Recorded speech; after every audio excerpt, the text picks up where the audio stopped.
Hello, YouTube. This is Ed Mayfield, man.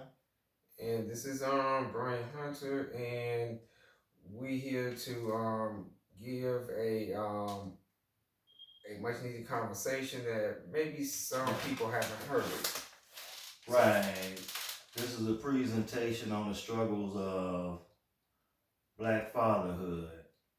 And this is our very first video on this channel. And hopefully, you all can grow as subscribers and viewers just as well as we're growing as far as doing our presentations. They're going to start off rusty, but with practice, like anything else, it takes time to build and structure. But we're going to talk about the struggles of fatherhood in this conversation.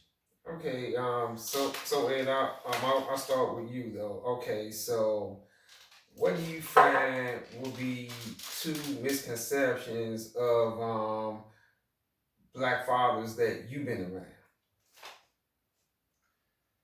Well, this is the thing, though. The black fathers I came up around in my era, Mm-hmm. they went to work, they took out time to help us with our homework, as well as a lot of times tucking us in the bed, making sure we did what we supposed to do, making sure we ate our vegetables, made sure we washed our hands before we ate, and went to bed, got up, ate breakfast, made sure you ate your breakfast, made sure you did everything to do. Mm-hmm. You had to do. And they were pretty much quiet until they got tired of hearing the mamas holler at the kids. That's when they step in, because if I have to hear her holler, then eventually she's gonna holler at me about something that's not dealing with me, and then I have to step off in you. Mm-hmm. That's how that went. Mm-hmm. Because fathers only stepped in when the mother hit the breaking point. So is it fair to say that it was more of a teamwork thing that went on in the households that you was familiar with? Households I was familiar with, it was teamwork. Okay. So in saying that, so what would you say is the disconnect between then and now? Well, back then, if the parents separated, Mm-hmm.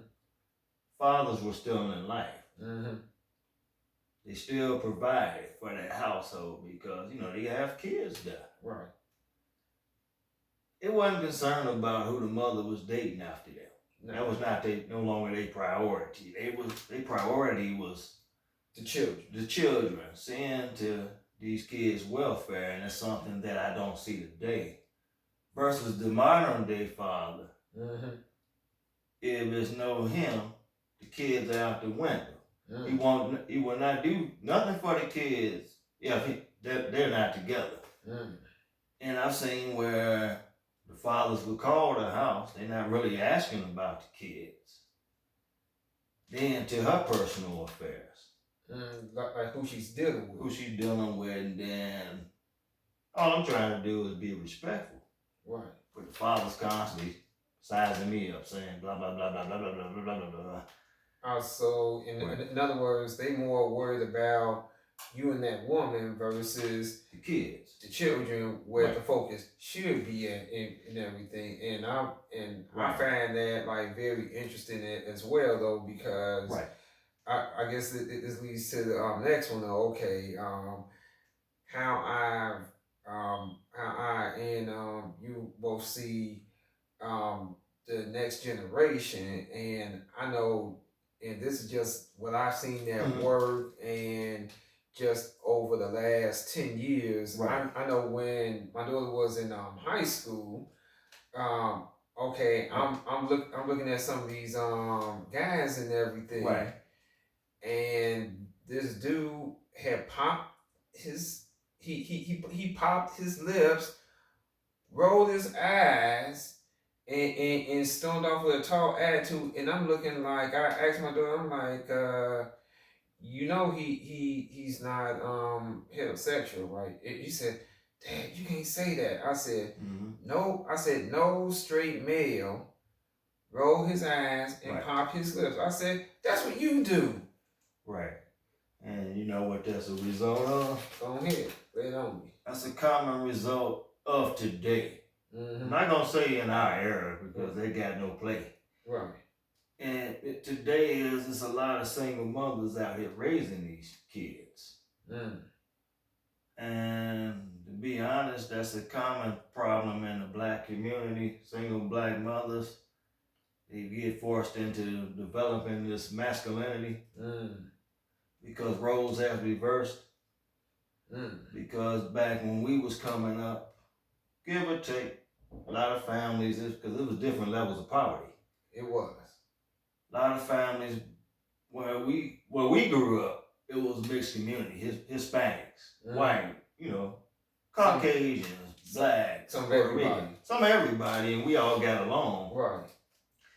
And it was predominantly back then in the 80s era, both parents was in the household 9 times out of 10. It was a slim to none that it was a single mother. And it was unity. Everybody was in the windows watching each other's kids. We were willingly. It was safety. And that's how we operated back then. Versus now, you don't have that block club neighborhood watch that you used to have. Because now it's hard to even allow your kids to even become friends with certain people's kids, because I don't want no interactions with everybody's parents, because it's chaotic, because everybody, you got different levels of poverty now. Single parents, no parents, both parents. And that's not going to mix. It's going to be chaos, chaotic predicaments, because this kid was raised this way with a parent. That parent was raised this way. That parent was raised this way. So now this kid, that kid, this kid raised 3 different ways. And how a 2-parent household would deal with a problem, there's a big difference between a kid that's in a single parent or no parent household. I ain't gonna say no parent household, but you in and out of different foster cares. Okay. I'll actually agree with you on that and everything. Now, I guess this will go to my next question, what you can touched upon and everything. Mind you all, I'm trying to cut you off. This is only part 1 of the session, because we can go on all night, but we ain't gonna do that tonight. But go ahead. Okay. Yeah. But I guess we can just go with I guess for part 2 it would be more or less more of a dissection of the black family as far as community, because I believe that community, like you said before, isn't what it used to be. I know you touched upon how it used to be in the 80s. Right. Okay, versus what it is today and everything, and the community is pretty much fractured at best. It's very fractured at best, but this wraps it up for part 1, and we will be touching bases with you all very shortly. Like and subscribe. Thank you. Thank you.